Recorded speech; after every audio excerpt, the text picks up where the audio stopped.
Nawaz കീവറമ്പ് PTM higher secondary സ്കൂളിൽ പഠിക്കുന്ന റോഷ്നയുടെ കലാധ്യാപകനാണ്.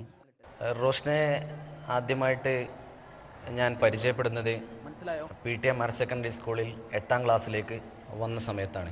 School കലാ മത്സരങ്ങളൊക്കെ ഏകദേശം തുടങ്ങിയ സമയത്താണ് കുട്ടിയുടെ കഴിവ് തിരിച്ചറിയാൻ പറ്റിയത്. അതുകൊണ്ട് തന്നെ റോഷ്നയ്ക്ക് വേണ്ടി കൂടുതൽ ശ്രദ്ധ കൊടുക്കാൻ വേണ്ടി സാധിക്കുകയും ചെയ്തു. ജില്ലാ സബ് ജില്ലാ പരിപാടികളിലൊക്കെ 8ാം ക്ലാസ്സിൽ നിന്ന് പങ്കെടുപ്പിക്കുകയും നിരവധി പ്രോത്സാഹന സമ്മാനങ്ങൾ ലഭിക്കുകയും first A grade with A grade കിട്ടുകയും ചെയ്തു.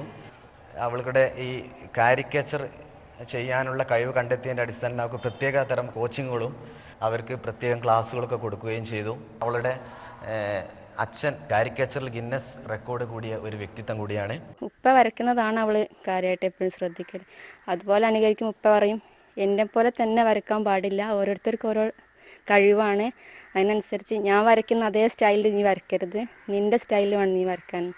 ജയലളിതനെ വരയ്ക്കുകയാണ് ഞാൻ റോഷ്നക്ക് തരികയാണെങ്കിൽ റോഷ്ന അതിനെ എങ്ങനെയാണ്, ഏത് ഭാഗമാണ് അതിൽ ഹൈലൈറ്റ് ചെയ്യുക? കവിളുകൾ കുറച്ച് കൂടുതലായിട്ട് വരക്കും, പിന്നെ കണ്ണ് കുറച്ച് ആഴ്ത്തി വരക്കും.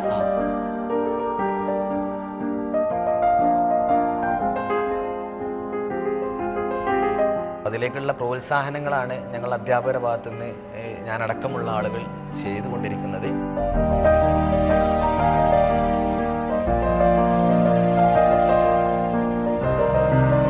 കലാജീവിതത്തിൽ റോഷ്നയ്ക്ക് വലിയ ഭാവിയുണ്ടെന്ന് എനിക്ക് ഉറപ്പുണ്ട്. എൻ്റെ പ്രിയപ്പെട്ട ശിഷ്യയെ പരിചയപ്പെടുത്താൻ സാധിച്ചതിൽ അഭിമാനത്തോടെ മനോരമ ന്യൂസിനു വേണ്ടി നവാസ് കീവറമ്പ്.